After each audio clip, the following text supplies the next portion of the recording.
To start with, I would like to understand this one line where you said that we cannot force ourselves into meditation and it's a natural state of being. To get to the higher levels of meditation, we need to transcend technique. Technique is like a blunt instrument. It just keeps you locked into the finite. The mind doesn't stop. Even if they're sleeping at night, the mind won't stop. So what is your suggestion on the first step probably that they can take to at least walk around that state? Well, there's two things we need in life. We need an active mind. So, but we don't want the mind to be going flat out and quickly and many, many thoughts all the time like a big traffic jam. What we want to focus the mind on our goals, our ideas, our projects, our work, our career, our social life. We want all that. We want the mind to do its job. That's what it's designed to do. It is a beautiful blessing. But there's also this forgotten character of the mind where it doesn't need the techniques. It can step aside automatically and very quickly when we know how. What was that one defining moment where this truth became deeply real for you? Yeah, well, I would say that defining moment, it wasn't just a flash. It started to seem to me like my meditation practice, which was quite traditional. I started with Transcendental Meditation as taught by Maharishi Mahesh Yogi. Very famous guru, very famous teacher of meditation. And we all know, most people would understand his technique. It's a mantra-driven process. But there was something that started occurring in my meditation. And you have an understanding when you start with someone like a powerful teacher like that, you feel you don't want to go against that. But what was happening in my life when I would drift off the mantra and I would recognize that the instruction in TM, in Transcendental Meditation, is to quietly come back to the mantra. Just nice and gently come back to thinking the mantra.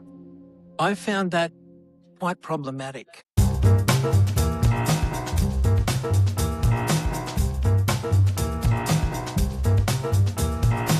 As someone who works deeply with emotional healing, nervous system regulation, and inner transformation, this conversation feels incredibly aligned. Reading, reminding me how healing and meditation are both really journeys of returning back to ourselves. And today, we have with us Malcolm Fletcher, author of a book, The Way of the White Lotus, with the Book Nerds Author Agency podcast, a book that offers a very different perspective on meditation and awareness. And what stood out to me, Malcolm, was while reading, it was the idea that meditation is not something we force ourselves into, but it's a natural state to reconnect with when the mind settles down on its own. I think to start with it, I'm very excited to have this conversation with you to understand the deeper philosophy of where this one sentence came from. To start with, I would like to understand this one line where you said that we cannot force ourselves into meditation and it's a natural state of being. And warm welcome. We are very happy to have you. Thank you. Thank you. It's a pleasure to be here. Well, look, my book is about a different perspective on meditation. We all know, everyone, particularly in India, has some idea about meditation. But I believe that to get to the higher levels of meditation, we need to transcend technique. Technique is like a blunt instrument. It just keeps you locked into the finite. What we want to do is we want to experience the infinite, not the finite. We want to move beyond that. And you mentioned in your beautiful introduction there about trauma. And the nervous system of the human being is deeply traumatized. Basically from birth, we embark upon this journey, we take on so many ideas, concepts, rules, regulations, etiquette, etc. And all this conditioning shapes consciousness so that it only becomes capable of perceiving the known, perceiving form and shape. The familiar. So when we go to meditate, of course, it's natural for us to want to cling on to some shape or form, i.e., we want to repeat a mantra. We want to focus on a chakra. We want to focus on the breath. Yes. All of these have their place. Don't get me wrong. Understand. But what we miss at the very start, if we do that, is the nothingness. Because ultimately what we want to do is come into no mind at all. Now that doesn't happen because we are using a technique. And it doesn't happen if we are trying to watch all our thoughts. There's two understandings. There's techniques and systems which give you something to meditate upon, but there's also an understanding, if you don't want to use the technique, just sit and watch your thoughts. Just be a witness. But in actual fact, that's still a technique. Understand. What we want to do is come back to something that we miss right at the beginning, something that's evaded us all our lives, what I call the inner space. And why do we miss that? Because it's so vague and abstract right at the beginning. The Zen Buddhists call it the nothingness. So we want to appreciate something that's been there all our lives, but if we start on that, the whole dimension of the meditation changes from being aware of things and shape and form to starting with the formless. Very nicely put. While you said, Markham, that we are all conditioned to stay in a state of trauma because of whatever experiences that we see and the way we have been brought up in a certain way. How do we, if there is somebody who's gotten and have seen, let's say, wrongs in life or sadness in life or gone through multiple things and is not happy, for that person to come in a state of nothingness, I think it's a long way. So what would you say would be the starting point? If there are people who are listening to us and who are struggling with a lot of things, and the biggest problem that I now see while working with my own clients also, Markham, is the state that the mind does not have a breather. The mind doesn't stop. Even if they're sleeping at night, the mind won't stop. So what is your suggestion on the first step probably that they can take to at least work around that state? This is the first state. It's just our misunderstanding of what that first step makes us unhappy with that, not content with that. So we look at the situation and we think, well, the mind's very busy. But that's because we've been used to focusing on thoughts, concepts, ideas, goals, trauma. And so the mind is automatically occupied. But there's a space through which all thoughts arise, consciousness itself. And what I am saying that you can start on consciousness. You can become aware of awareness at the beginning. Now, there's a specific way to do that. It's very, very simple. Maybe we'll touch upon that in this session just to give you a taste of that. And you'll be surprised. When you close your eyes, there aren't all those millions of thoughts and worries and concerns there that you thought were there. Because ultimately what meditation is saying to you very directly is Sat Chit Ananda. The quality of your consciousness, your awareness that we're both using now is blissful. It's joyful. Its characteristic, its nature is happiness. And when we're happy, the mind doesn't wander around so much. So we need to identify that at the beginning. Now, I know that sounds impossible. All the points that you've outlined, they're relevant, but they're exactly the points that make us go seeking for a direction, for an answer.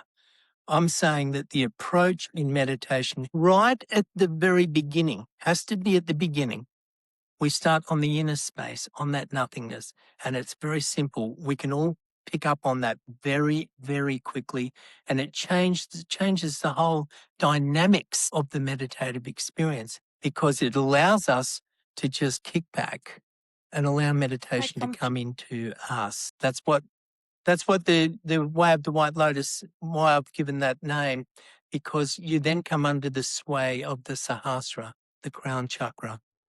Right. This is what you are saying, that is what you meant by that it's a natural state. And when the mind settles, you'll be able to go into that space. I now get it.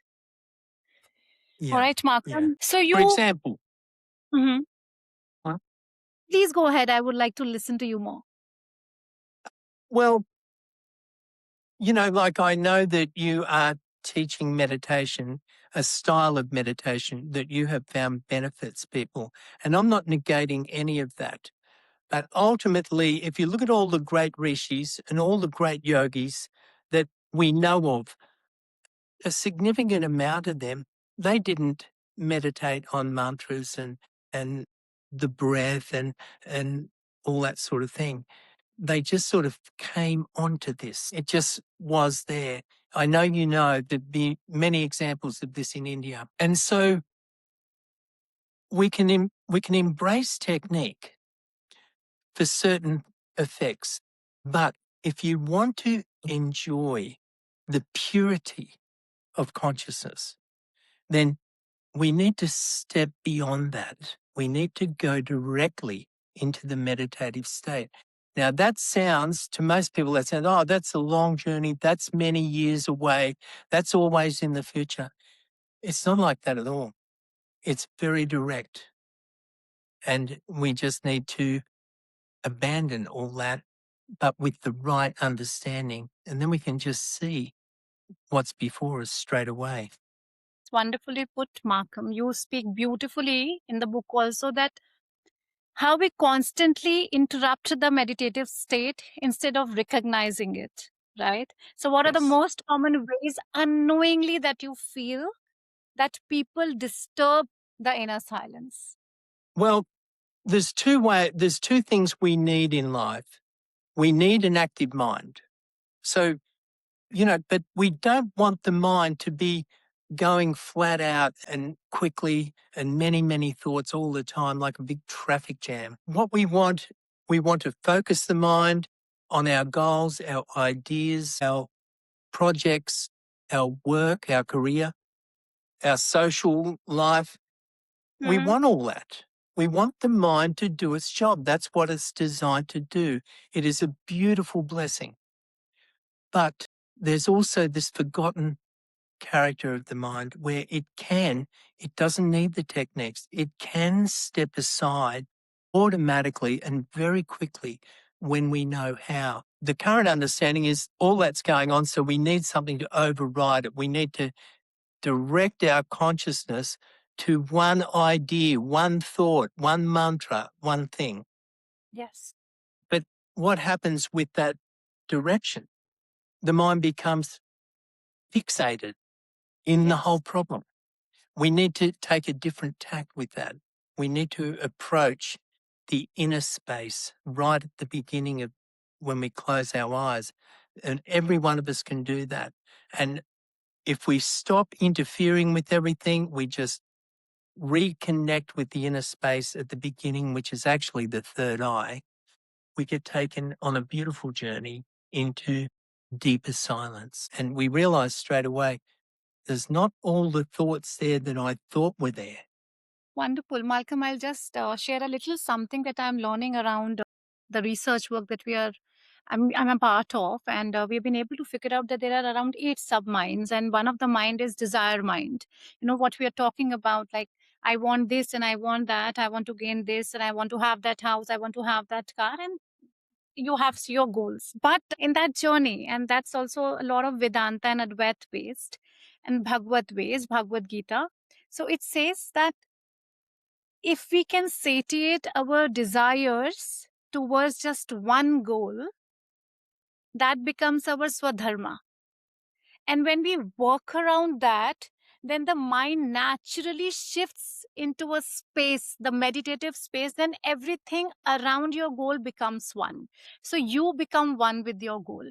So while you said it, I think I could relate to what I was learning on that concept, that it's not something that you have to fixate your mind in. When your mind is not fixated, how would your life be? Yeah, exactly. I think that is the idea. That is the idea. Wonderful. And Relax. like you said, Markham, that your journey involved learning from many. So, Markham, you said that your journey involved a lot of learning from many spiritual masters, yet the conclusion of the book feels very, very, very, very simple. Like you said, it just starts at the beginning.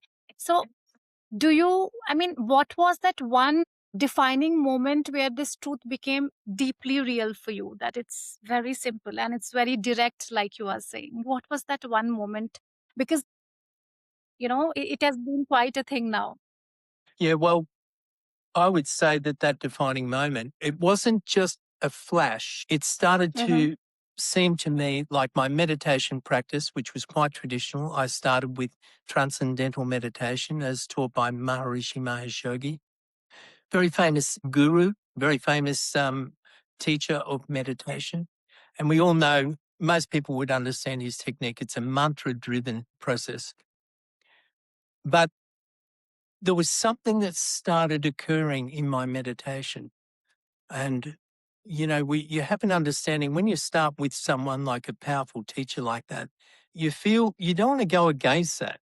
But what was happening in my life when I would drift off the mantra and I would recognize that the instruction in TM, in Transcendental Meditation, is to quietly come back to the mantra.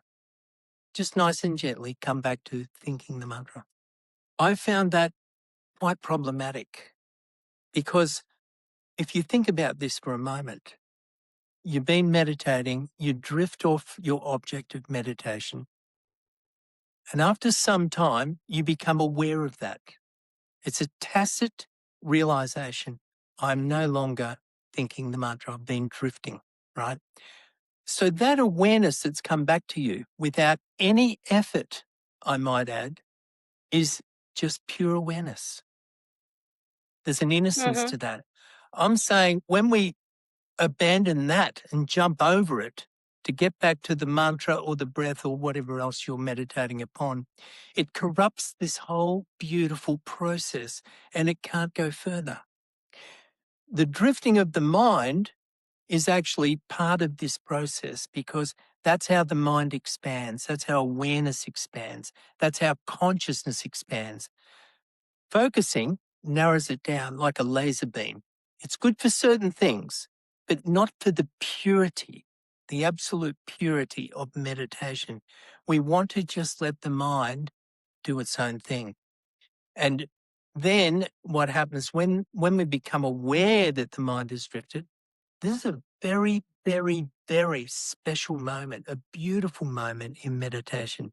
This is where your pure awareness, your essence has come back to you without any effort, effortlessly. So we need to just be with that awareness, that simple awareness as it is. And it'll feel like you're kind of watching nothing, or sometimes it'll just feel like a vague kind of an awareness. But however that returns to you, this is tremendously important and significant if you are very serious about the ultimate outcome of meditation, which is to liberate the mind. So that's what happened to me. I found that as time went by, coming back to the mantra became problematic. It was like I was sort of starting again. TM is a great process. It does relax you. There's no question about that. There's been a lot of research on it. But I could not resist what was coming to me. It was too powerful and too important. And it started to affect my day significantly. So that's how it all began, how streamline meditation first appeared and started this journey. Wonderful. I think there are many a times now that you put it, Markham. There have been many a times when I know that even if I'm chanting a mantra, I would be able to become aware of my mind is going somewhere else. And then I try and bring my mind back to the mantra. I mean, I can relate to it completely because I do a very beautiful practice of Tratak. That's candle gazing. That was while it started the beginning of my journey. I was doing Tratak, and that's candle gazing at the level of the eye. And I completely get it because that awareness is something that I can catch hold of and get back to the mantra. But I like to practice this. Like you said, it's more liberating. That's the power that the mind can go somewhere and anywhere and everywhere. Right. So, do you, Yes, but Markham, even more feel that? Please go ahead. yes, but just keep in mind there's a subtlety, a subtle nuance here that we're talking about where we're not starting with the candle or we're starting with anything. We want to start directly on the inner self. Now, why that'll look a bit clumsy at the beginning is because we're not settled, right? You and I are both talking, we're discussing many things. Our minds are active. We're thinking, we're exchanging ideas, we're sharing in this video. So the mind is not what I would call naturally meditative at that point. We need to let go of everything so that the whole thing can settle down. And to bring in an object of meditation at the very beginning does not assist this process, or at least let me say this, it won't take you to the distance Outside. of a full meditation. Yes, I understand that. Do you think modern spirituality is missing the depth of this idea of liberation that you're talking of? The liberation of the mind? I believe it is. Now that sounds like Malcolm's being a little bit of bravado there, but I really do, and that's why I wrote the book, not to really express an idea that Malcolm has, but to express an experience that actually has had a very profound effect on me, and it's changed the course of my meditative experience. So I think that, yeah, most people are caught up with techniques, systems, and methods, and I believe that we need to go beyond them. And there's plenty of examples in your country of great spiritual giants who really didn't need techniques. They were either born very close to this experience or just came upon it at some point in their life that seemed to turn up and resonate with them, and they just went with it. Now, how do we get to that point where it can resonate with us and we can go with it? I believe there is a very, very simple way to do that because we just overlook it. Like many things in life, we overlook them and miss them because the mind is expecting something else, or we're trained to think about something else. But we need to get that innocence back. Then I think spirituality takes on a whole new fragrance, a beauty to it that is sadly missing with a lot of meditation practices on techniques and methods. Right. That is something that's a great thing to reflect upon. I mean, I'm surely going to reflect upon it in entirety. You also described, Markham, the silence almost as a living intelligence rather than simply absence of noise, you said. Can you tell us a little more about the transformative power of silence? Because trust me, there was a research also done, which I was just reading a paper around, that human beings do not sit in silence with themselves for 30 minutes through their life. Yeah. Some through their life. And I mean, that, of course, that's a part of everybody's living because we have so many roles and responsibilities to take care of and so many things to do. And also, probably the awareness has not been there about the things that we rightly are talking about, also, right now. All right. So there has not been a lot of awareness. Now, probably through the social media, all this is up there. But for a very long time, we weren't aware of all these things, all these techniques, probably the ways of living. So, how do you think, and what would be your take on helping everybody know about the transformative power of silence? Well, of course, silence. And when we're talking about silence, we're not just talking about sitting still. We're talking about the whole neurophysiology starting to subside, starting to really find a deep level of rest, a profound level of rest. This is transformative because it's the direct opposite to activity. You know, we're active, we're doing many things. Once you drop into a profundity of stillness, mentally and physically, the whole expression of the outer life changes because activity disappears. You know, it's under the impact of silence, everything starts to break down and change. So it does have a very profound transformative effect on the system. But here's the thing. Most people think, oh, I won't get into meditation at this point because I'm too busy. I've got the kids, I've got my work, I've got my partner, etc. And so people think that meditation is just something you need to be a recluse to do. A lot of people think like that. Maharishi tried to change desperately that level of thinking, and he did a pretty good job. You know, we need to understand that we need to fit into our day. You just said very few people experience it. We need to fit into our day a profound experience of stillness, not just sitting quietly with our thoughts buzzing around, entering a profound state of samadhi. And then what we find is it changes the quality, when we re-emerge, it changes the quality of our material life. You know, the two go together actually. We don't have to give up one to find the other. And so to bring the two together, we need to find some moments of stillness in our day, not later on when we're retired and we're old and so forth. We need to have that in our active life, at least 20 minutes, but if the meditation starts to become enticing and quite beautiful, if time allows, we need to allow those experiences we need to embrace them and go a little bit further. The whole thing about Maharishi's message, and I abandoned all that and, you know, sort of left the whole TM organization, but some of the things are really important. The whole point about 20-minute session of meditation is to try and find a bit of balance. And there's a profundity to the changes that happen in the brainwave patterns and the neurophysiology of meditation that gives us a profound state of rest. You spoke about trauma. It's a definite way to improve and release locked-in trauma that is locked in and keeps shaping our lives and our decisions. So there's a profound experience there, just 20 minutes a day. But he used to say 20 minutes twice a day is really highly transformative. And people tend to think, oh, I'm too busy. But, you know, we waste time on social media, you know, scrolling on Facebook and all these things. But nothing wrong with that. People will say, I haven't got time. You have to make a little bit of time for something you love.